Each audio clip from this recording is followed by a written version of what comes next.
Hello guys and welcome back for another tutorial. Today I will show you how to fix the common issues that prevent swaps from working on Coinbase. So first, the swap option lets you convert one crypto to another directly in the app, but problems often occur. As you can see here, if I go into swap in my application, I will be able to swap from an asset to another asset.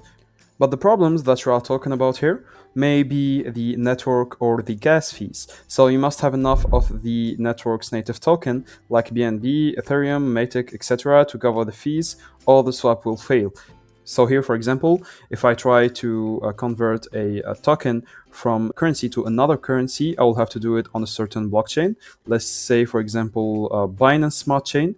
So if I don't have enough BNB in my wallet, then I won't be able to cover the gas fees. So here I will just go to swap and then here to choose asset, I'll just choose the BNB.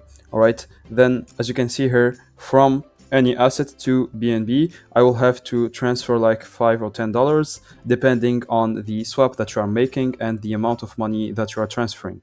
Now, the second problem that may occur is the zero output issue. This happens when a token is only available on a decentralized exchange, which is DEX basically. To fix it, verify the official DEX, connect your Coinbase wallet, and ensure you have enough gas fees. Be cautious, swaps with zero output can be reversed, and connecting to scam DEXs can cause permanent losses. So yeah, just be careful about that. And that's it. That are the two main problems that may occur to you when swapping a token. I hope this tutorial helped you guys. Don't forget to like and subscribe if it did.